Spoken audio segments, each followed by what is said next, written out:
श्रद्धयाग्निः समिध्यते श्रद्धया हूयते हविः श्रद्धां भगस्य मूर्धनि वचसा वेदयामसि।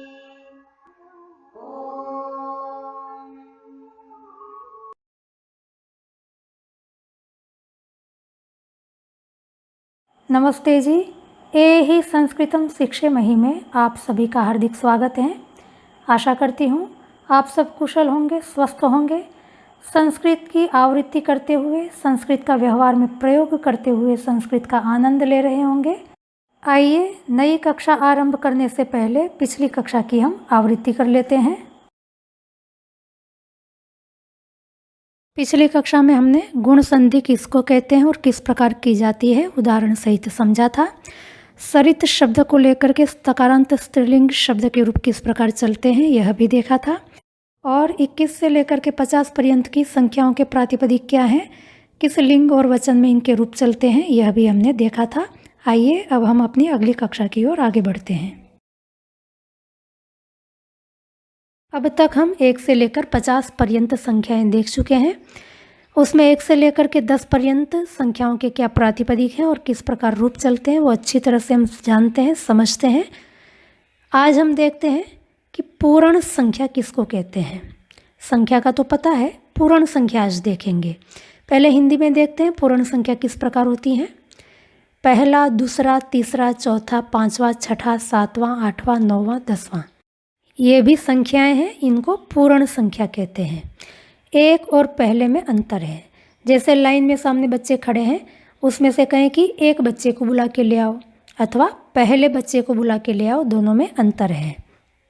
मेरे पास 2 कुर्ते हैं, दूसरा वाला कुर्ता लाल है। माँ टिफ़िन में रोज़ 3 रोटियां देती हैं, आज तीसरी में घी लगाना भूल गई हैं। 4 लड़कियां स्कूल जाती हैं, चौथी को आज बुखार आ गया है।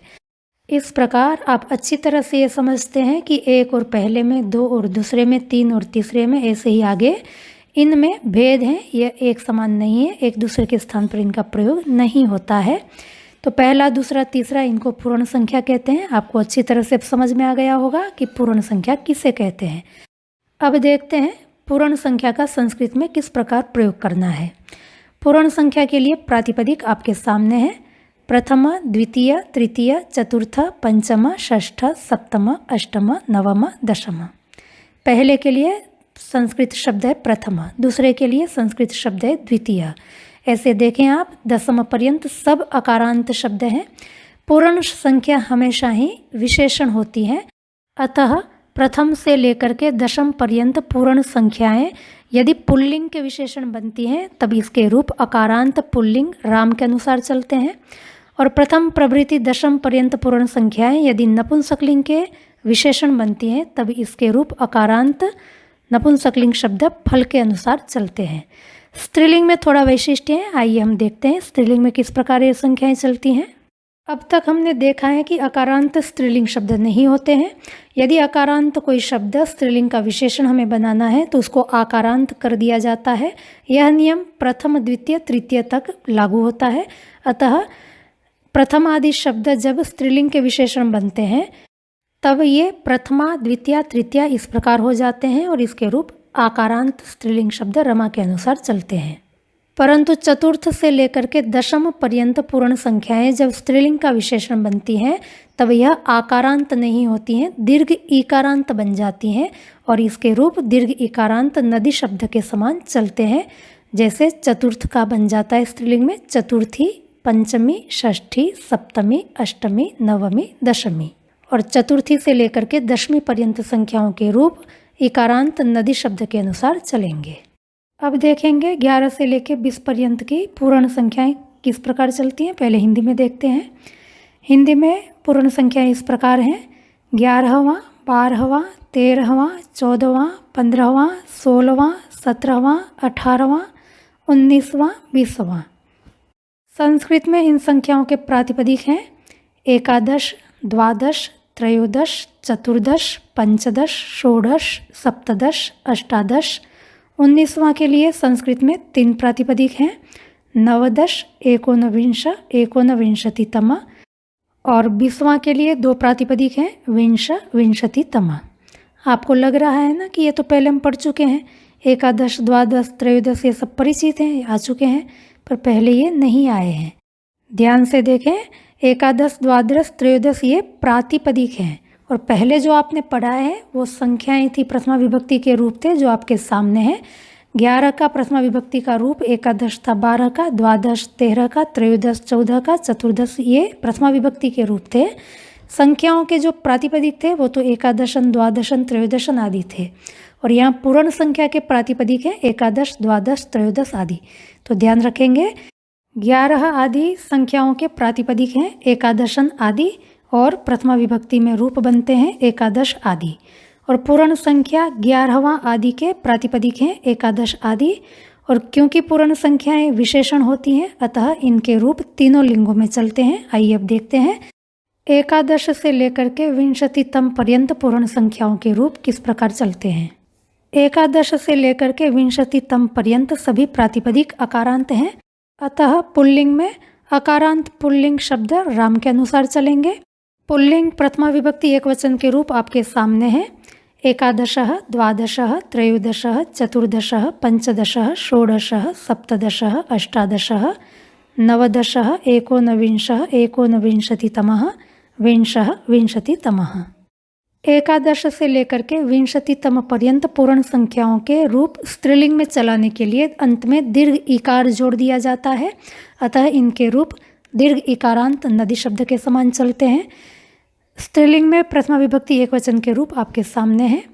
एकादशी, द्वादशी, त्रयोदशी, चतुर्दशी, पंचदशी, षोडशी, सप्तदशी, अष्टादशी, नवदशी, एकोनविंशी, एकोनविंशतितमी, विंशी, विंशतितमी। नपुंसकलिंग में इनके रूप अकारांत नपुंसकलिंग शब्द फल के समान चलते हैं। नपुंसकलिंग प्रथमा विभक्ति एकवचन के रूप आपके सामने हैं। एकादशम, द्वादशम, त्रयोदशम, चतुर्दशम, पंचदशम, षोडशम, सप्तदशम, अष्टादशम, नवदशम, एकोनविंशम, एकोनविंशतितमम, विंशम, विंशतितमम। ध्यान रहे पूर्ण संख्याएं हमेशा विशेषण होती हैं और इनके रूप केवल एक वचन में ही चलते हैं, द्विवचन बहुवचन में नहीं चलते हैं। अभी आपको केवल प्रथमा विभक्ति एक वचन के ही रूप दिए गए हैं, बाकी की विभक्तियों में रूप आप स्वयं चला लेंगे। पुल्लिंग में राम एक वचन के अनुसार रूप चलाने हैं। स्त्रीलिंग में प्रथमा, द्वितीया, तृतीया इन 3 के रूप रमा एक वचन के अनुसार चलेंगे, बाकियों के रूप नदी के एक वचन के समान चलेंगे और नपुंसकलिंग में फल एक वचन के समान चलाने हैं। अब हम देखेंगे 21 से लेकर के 30 पर्यंत की संख्याओं की पूर्ण संख्याएं किस प्रकार चलती हैं। 21 से लेकर के 30 पर्यंत की संख्याओं को हम पिछली कक्षा में देख चुके हैं जो आपके सामने है।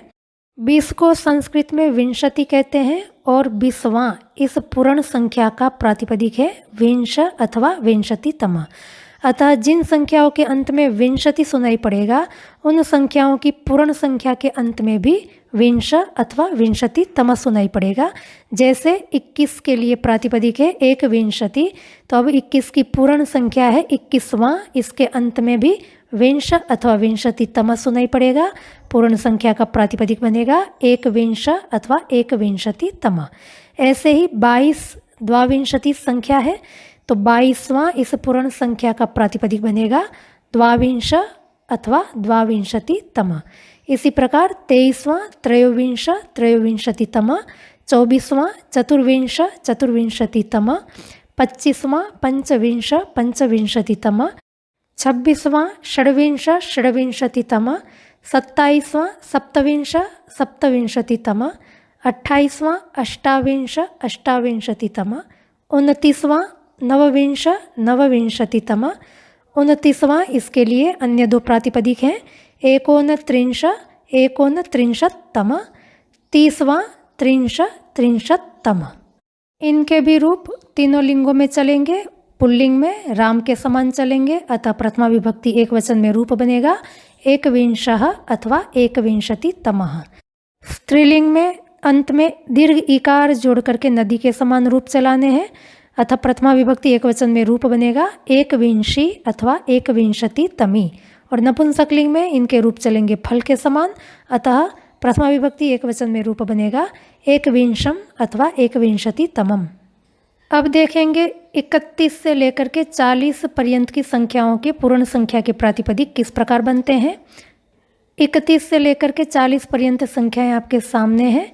अभी हमने देखा 30 के लिए प्रातिपदिक है 63 और 30वां इस पूर्ण संख्या का प्रातिपदिक है 63 अथवा 63तम। अब जिन संख्याओं के अंत में 63 सुनाई पड़ेगा उन सभी संख्याओं की पूर्ण संख्या के प्रातिपदिक के अंत में भी 63 अथवा 63तम सुनाई पड़ेगा। जैसे 31 के लिए प्रातिपदिक है 163, अंत में 63 सुनाई पड़ रहा है, अतः 31वां इस पूर्ण संख्या का प्रातिपदिक बनेगा 163 अथवा 163तम।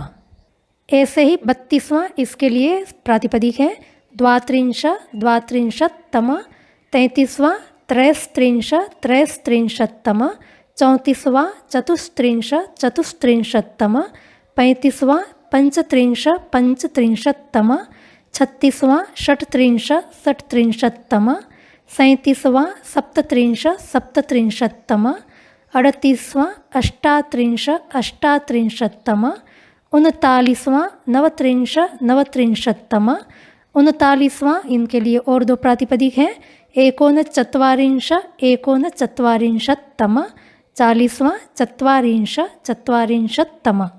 इनके भी रूप पुल्लिंग में राम के समान चलाने हैं, अतः प्रथमा विभक्ति एक वचन में रूप बनेगा 1त्रिंशः अथवा 1त्रिंशत्तमः। स्त्रीलिंग में अंत में दीर्घ इकार जोड़ करके नदी के अनुसार चलाना है, अतः स्त्रीलिंग प्रथमा विभक्ति एक वचन में रूप बनेगा 1त्रिंशी अथवा 1त्रिंशत्तमी। और नपुंसकलिंग में फल के अनुसार रूप चलेंगे, अतः प्रथमा विभक्ति एक वचन में रूप बनेगा 1त्रिंशम अथवा 1त्रिंशत्तमम। अब देखेंगे 41 से लेकर के 50 पर्यंत संख्याओं की पूर्ण संख्याओं के प्रातिपदिक किस प्रकार बनते हैं। 41 से लेकर के 50 पर्यंत संख्याएं आपके सामने हैं। 40 को संस्कृत में चत्वारिंशत् कहते हैं और 40वां इस पूर्ण संख्या का प्रातिपदिक अभी हमने देखा चत्वारिंश अथवा चत्वारिंशत्तमः। अतः जिन संख्याओं के अंत में चत्वारिंशत् सुनाई पड़ रहा है उन सभी संख्याओं की पूर्ण संख्या के अंत में चत्वारिंश अथवा चत्वारिंशत्तम सुनाई पड़ेगा। जैसे एक चत्वारिंशत्, अंत में चत्वारिंशत् सुनाई पड़ रहा है, अतः इनकी पूर्ण संख्या का प्रातिपदिक होगा एक चत्वारिंश अथवा एक चत्वारिंशत्तमः। ऐसे ही 42वां इसका प्रातिपदिक होगा द्वाचत्वारिंश अथवा द्वाचत्वारिंशत्तम। 42 के लिए द्विचत्वारिंशत् प्रातिपदिक का भी प्रयोग किया जाता है, अतः 42वां इस पूर्ण संख्या के और दो प्रातिपदिक बन सकते हैं द्विचत्वारिंश अथवा द्विचत्वारिंशत्तम। 43वां इसके लिए प्रातिपदिक है त्रैश्चत्वारिंश अथवा त्रैश्चत्वारिंशत्तम। 43 के लिए दूसरा प्रातिपदिक था त्रिचत्वारिंशत्, अतः 43वां इस पूर्ण संख्या के लिए और दो प्रातिपदिक बन सकते हैं त्रिचत्वारिंश अथवा त्रिचत्वारिंशत्तम। 44वां इसके लिए प्रातिपदिक है चतुश्चत्वारिंश अथवा चतुश्चत्वारिंशत्तम। 45वां पंचचत्वारिंश अथवा पंचचत्वारिंशत्तम। 46वां षट्चत्वारिंश षट्चत्वारिंशत्तम। 47वां सप्तचत्वारिंश सप्तचत्वारिंशत्तम। 48वां अष्टाचत्वारिंश अथवा अष्टाचत्वारिंशत्तम। 48 के लिए भी दो प्रातिपदिक थे, दूसरा प्रातिपदिक अष्टचत्वारिंशत् था, तो पूर्ण संख्या में भी और दो प्रातिपदिक बनेंगे अष्टचत्वारिंश अथवा अष्टचत्वारिंशत्तम। 49वां नवचत्वारिंश अथवा नवचत्वारिंशत्तम। 49वां के लिए दूसरे दो प्रातिपदिक हैं एकोनपंचाश अथवा एकोनपंचाशत्तम। और 50वां इसके लिए प्रातिपदिक है पंचाश अथवा पंचाशत्तम। इनके भी रूप पुल्लिंग में अकारांत राम के समान चलेंगे, अतः प्रथमा विभक्ति एक वचन में रूप बनेगा एकचत्वारिंशः अथवा एकचत्वारिंशत्तमः। स्त्रीलिंग में अंत में दीर्घ इकार जोड़ करके नदी के अनुसार रूप चलाने हैं। प्रथमा विभक्ति एक वचन में रूप बनेगा एकचत्वारिंशी अथवा एकचत्वारिंशत्तमी। और नपुंसकलिंग में फल के अनुसार रूप चलेंगे, अतः प्रथमा विभक्ति एक वचन में रूप बनेगा एकचत्वारिंशम अथवा एकचत्वारिंशत्तमम। एक ध्यान देने योग्य बात है, पूर्ण संख्याओं के रूप केवल एक वचन में ही चलेंगे, क्योंकि पहला दूसरा तीसरा कोई एक ही होता है, 2-3 व्यक्तियों के लिए प्रयोग नहीं किया जाता है। अतः ध्यान रहे, पूर्ण संख्याएं हमेशा विशेषण होती हैं। तीनों लिंगों में इसके रूप चलते हैं पर केवल एक वचन में ही चलते हैं। 1 से लेकर 50 पर्यंत संख्याओं की पूर्ण संख्याओं के प्रातिपदिक अभी हमने देखे। सब लगभग एक समान है, याद रखना अत्यंत सरल है, कोई कठिन नहीं है, पर उसकी बार बार आवृत्ति करते रहें जिससे कि यह सहज हो जाए। आइए वाक्य में इनका प्रयोग किस प्रकार किया जाता है एक झलक देख लेते हैं। वाक्य है, मैंने 5 आलू काटे किंतु 5वां आलू सड़ा हुआ था। पहला वाक्य है, मैंने 5 आलू काटे। आलू को संस्कृत में आलूक कहते हैं, अकारांत नपुंसकलिंग प्रातिपदिक है। काटने के लिए कर्ती धातु का हम प्रयोग करेंगे। पाठी के समान रूप चलते हैं। वाक्य का अनुवाद होगा, अहम पंच आलुकान्य अकर्तयम। आप देख सकते हैं पंच आलुकानी यहाँ पर सवर्ण दीर्घ संधि हुई है और आलुकानी अकर्तयम यहाँ पर यण संधि हुई है। आगे वाक्य है, किंतु 5वां आलू सड़ा हुआ था। था का अनुवाद करने के लिए अस धातु लंग लकार का प्रयोग करेंगे। कौन था? आलू। आलू कर्ता कारक है। कौन सा आलू? 5वां आलू। 5वां यह पूर्ण संख्या है। 5वां इसका अनुवाद करने के लिए पंचम प्रातिपदिक का प्रयोग होता है। आलू यह विशेष्य नपुंसकलिंग प्रथमा विभक्ति एक वचन में, अतः पंचम का भी हमें नपुंसकलिंग प्रथमा विभक्ति एक वचन का प्रयोग करना होगा। अतः 5वां आलू इसका अनुवाद होगा पंचमम आलूकम। 5वां आलू कैसा था? सड़ा हुआ। सड़ा हुआ यह आलू का विशेषण है। सड़े हुए को संस्कृत में शटित कहते हैं और किंतु का अनुवाद किंतु ही होगा। अतः वाक्य का अनुवाद होगा, किंतु पंचमम आलूकम शटितम आसीत। आगे वाक्य है, दूसरी रोटी मांग रहा है, पहली खाली क्या?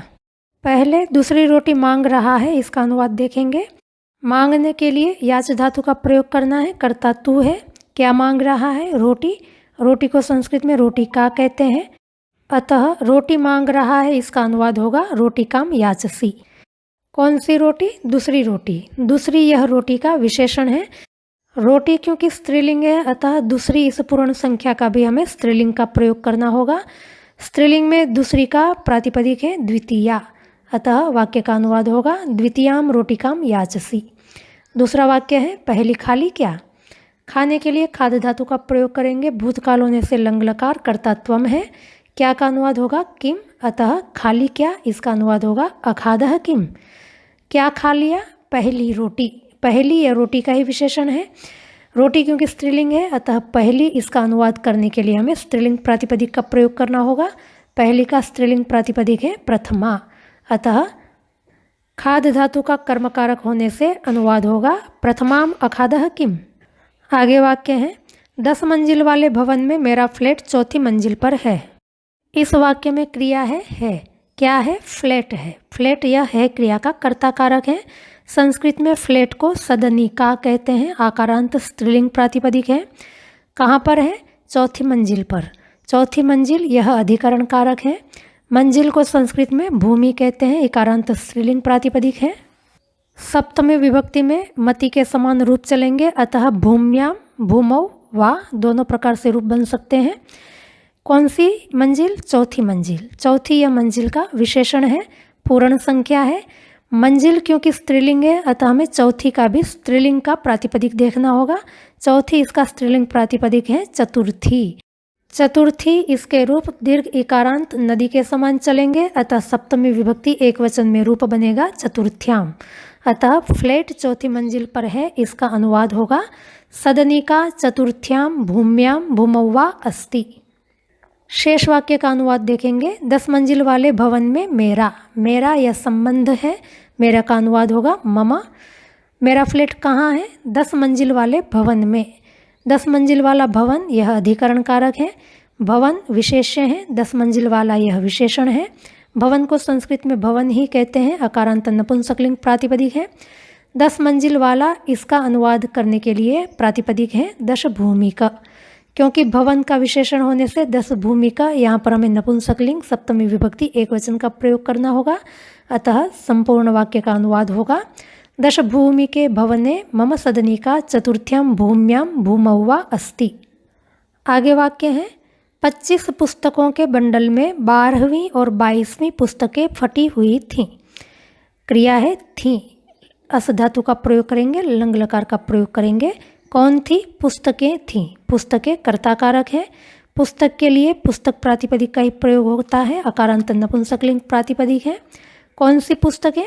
12वीं और 22वीं, यह पुस्तक के विशेषण हैं और दोनों ही पूर्ण संख्या है। 12वीं के लिए प्रातिपदिक है द्वादश और 22वीं के लिए प्रातिपदिक है द्वाविंश। दोनों ही पुस्तक इस नपुंसकलिंग प्रातिपदिक के विशेषण होने से रूप इनके नपुंसकलिंग में हम चलाने हैं। पुस्तकें कैसी थी? फटी हुई। फटी हुई यह पुस्तकों का विशेषण है। फटी हुई को संस्कृत में उत्पटित कहते हैं। पुस्तक क्योंकि नपुंसकलिंग में है अतः फटी हुई, इसका भी अनुवाद नपुंसकलिंग में करेंगे। तो 12वीं और 22वीं पुस्तकें फटी हुई थी, इसका अनुवाद होगा द्वादशम द्वाविंशम च पुस्तकें उत्पटिते आस्ताम। अब आप यहाँ देख सकते हैं पुस्तकें, यहाँ पर प्रथमा विभक्ति द्विवचन का प्रयोग हुआ है और द्वादशम द्वाविंशम यह पुस्तक का विशेषण है। फिर भी यहाँ पर हमने प्रथमा विभक्ति एक वचन का प्रयोग किया है क्योंकि हमेशा ही पूर्ण संख्याएं एक वचन में ही चलती हैं। 25 पुस्तकों के बंडल में जो 12वीं पुस्तक होगी वह भी एक ही होंगी और 22वीं जो पुस्तक होगी वह भी एक ही होंगी। क्योंकि पूर्ण संख्याएं एक की ही वाचक होती हैं अतः इनके रूप एक वचन में ही चलते हैं। अतः 12वीं और 22वीं पुस्तकें, इसका अनुवाद हुआ द्वादशम द्वाविंशम च पुस्तकें। शेष वाक्य है 25 पुस्तकों के बंडल में। फटी हुई पुस्तकें कहाँ हैं? बंडल में हैं, अतः बंडल अधिकरण कारक हैं। बंडल को संस्कृत में बंध कहते हैं, अकारांत पुल्लिंग प्रातिपदिक है। किसका बंडल? पुस्तकों का बंडल। पुस्तकों का यह संबंध होने से हमें षष्ठी विभक्ति का प्रयोग करना है। पुस्तक क्योंकि बहुवचन में है अतः षष्ठी विभक्ति बहुवचन का प्रयोग होगा। कितनी पुस्तकों का बंडल? 25 पुस्तकों का बंडल। तो 25 यह पुस्तकों का विशेषण है, अतः 25 का अनुवाद करते समय हमें षष्ठी विभक्ति का ही प्रयोग करना है। 25 को संस्कृत में पंचविंशति कहते हैं। हमने देखा है कि 19 से लेकर के 50 पर्यंत की संख्याओं के रूप केवल स्त्रीलिंग और एक वचन में ही चलते हैं, अतः पंचविंशति इसका हमें षष्ठी विभक्ति एक वचन का प्रयोग करना होगा। यद्यपि पुस्तकों का विशेषण है और पुस्तक में षष्ठी विभक्ति बहुवचन का प्रयोग हुआ है, पर क्योंकि संख्याएं एक वचन में ही चलती हैं 19 से लेकर के 50 पर्यंत की, अतः पंचविंशति का अनुवाद करते समय हमें षष्ठी विभक्ति एक वचन का प्रयोग करना होगा, हम बहुवचन का प्रयोग नहीं करेंगे। अतः संपूर्ण वाक्य का अनुवाद होगा पंचविंशतेः पुस्तकानां बंधे द्वादशम द्वाविंशम च पुस्तके उत्पटिते आस्ताम। 22वीं, इसके लिए हम द्वाविंशति तम इसका भी प्रयोग कर सकते हैं। तब वाक्य का अनुवाद होगा पंचविंशतेः पुस्तकानां बंधे द्वादशम द्वाविंशतितमं च पुस्तके उत्पटिते आस्ताम। आगे वाक्य है रमा के 3 बेटे हैं, 2 डॉक्टर हैं और तीसरा बिजनेसमैन है। रमा के 3 बेटे हैं, इसका अनुवाद होगा रमायाः 3 पुत्राः सन्ति। दूसरा वाक्य है 2 डॉक्टर हैं और तीसरा बिजनेसमैन है। तीसरा बिजनेसमैन है, इसका अनुवाद देखते हैं। है यह क्रिया है, कौन है? बिजनेसमैन है। बिजनेसमैन यह कर्ता है। बिजनेसमैन को संस्कृत में उद्योगपति कहते हैं, इकारांत पुल्लिंग प्रातिपदिक हैं, रूप इसके हरि के समान चलेंगे। कौन सा बेटा बिजनेसमैन है? तीसरा। तीसरा यह पूर्ण संख्या है, इसका अनुवाद करने के लिए हमें तृतीय प्रातिपदिक का प्रयोग करना होगा। क्योंकि यह पुल्लिंग प्रातिपदिक उद्योगपति का विशेषण होने से तृतीय इसका भी हमें पुल्लिंग में प्रयोग करना होगा, अतः तीसरा बिजनेसमैन है, इसका अनुवाद होगा तृतीय उद्योगपति ही अस्ति। शेष वाक्य है 2 डॉक्टर हैं और का अनुवाद करने के लिए च अव्यय का प्रयोग करेंगे। डॉक्टर को संस्कृत में चिकित्सक कहते हैं, अकारांत पुल्लिंग प्रातिपदिक है, संख्या में 2 होने से हमें द्विवचन का प्रयोग करना होगा।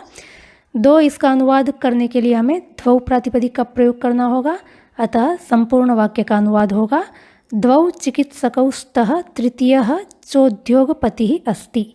चोद्योगपति, यहाँ पर आप देख सकते हैं च उद्योगपति, इन दोनों के बीच में गुण संधि होकर के रूप बन गया चोद्योगपति ही। एक और वाक्य देख लेते हैं। क्या आपने 20वीं कविता याद कर ली? याद करने के लिए स्मृति धातु का प्रयोग किया जाता है, भूतकाल होने से लंग लकार का प्रयोग करेंगे। किसने याद कर ली? आपने। आपने यह कर्ता कारक है, आपने यह किसी स्त्री का वाचक है, ऐसा समझ करके अनुवाद करेंगे। क्या याद कर ली? कविता। कविता कर्म कारक है, संस्कृत में कविता को कविता ही कहते हैं। कौन सी कविता? 20वीं। 20वीं यह कविता का विशेषण है। कविता क्योंकि स्त्रीलिंग में है, अतः 20वीं इसका अनुवाद करने के लिए हमें स्त्रीलिंग प्रातिपदिक का प्रयोग करना होगा। 20वीं का अनुवाद होगा विंशी अथवा विंशति तमी। क्या का अनुवाद होगा? किम। अतः संपूर्ण वाक्य का अनुवाद होगा किम भवती विंशीम विंशति तमीम व कविताम अस्मरत। आशा करती हूँ। पूर्ण संख्याएं किसको कहते हैं, इनके प्रातिपदिक किस प्रकार बनते हैं और इनका वाक्यों में प्रयोग किस प्रकार किया जाता है, यह सब बातें आपको अच्छी तरह से समझ में आ गई होगी। ध्यान देने की बात है कि पूर्ण संख्याएं हमेशा विशेषण ही होती हैं और इनके रूप तीनों लिंगों में चलते हैं, पर केवल एक वचन में ही चलते हैं। पुल्लिंग में राम के अनुसार चलेंगे, नपुंसकलिंग में फल के अनुसार चलेंगे, स्त्रीलिंग में प्रथमा द्वितीय तृतीया इनके रूप रमा के अनुसार चलेंगे और चतुर्थी से लेकर के 85 पंचाशतमी पर्यंत पूर्ण संख्याओं के रूप दीर्घ इकारांत नदी के समान चलेंगे। याद करने में तो कठिनाई नहीं है, पर आप बार बार आवृत्ति करते रहें जिससे कि आपके लिए सहज हो जाए। तो आज का पाठ यहीं तक रखते हैं। समझने में आपको कहीं कोई कठिनाई आई हो तो आप हमें अवश्य सूचित करें। आपकी समस्याओं का समाधान करने का हम अवश्य प्रयास करेंगे। यदि आप अपने इष्ट मित्र साथी को संस्कृत पाठशाला से जोड़ना चाहते हैं या स्वयं जुड़ना चाहते हैं तो आप देखेंगे हर वीडियो के नीचे उल्टे तीर का यहाँ पर एक निशान रहता है, उस पर यदि आप क्लिक करेंगे तो डिस्क्रिप्शन बॉक्स खुल जाएगा और नीचे जा करके आप देखें टेलीग्राम पर चलने वाली हमारी संस्कृत पाठशाला की लिंक दी हुई है और व्हाट्सएप पर भी हमारे 7 ग्रुप चलते हैं, 8 ग्रुप चलते हैं, उसकी भी यहाँ पर लिंक दी हुई है। दो में से किसी भी एक लिंक पर क्लिक करके आप हमारी संस्कृत पाठशाला से जुड़ सकते हैं। और थोड़ा नीचे जाएंगे तो अब तक जितनी भी कक्षाएं हुई हैं उनकी प्लेलिस्ट की एक लिंक दी हुई है, यहाँ पर क्लिक करने से आप सभी वीडियो को प्राप्त कर सकते हैं। और थोड़े नीचे जाने पर आर्यवन आर्ष कन्या गुरुकुल की वेबसाइट की लिंक दी हुई है, उस पर क्लिक करके आप गुरुकुल का सामान्य परिचय प्राप्त कर सकते हैं। यदि आप हमारी चैनल को सब्सक्राइब करते हैं तो हमेशा के लिए हम आपके साथ जुड़ जाएंगे और संस्कृत कक्षाओं के अतिरिक्त उपनिषद आदि की कक्षाएं, जैसे नीचे आप देख रहे हैं केनोपनिषद की कक्षा है, और भी कक्षाएं हम समय समय पर अपलोड करते रहते हैं, वो भी आपको समय पर मिल जाएगी। आप लोगों ने हमारा वीडियो पसंद किया, ध्यान से सुना, इसके लिए हम आपका धन्यवाद करते हैं। अगली कक्षा में हम फिर मिलेंगे, तब तक के लिए हार्दिक धन्यवाद।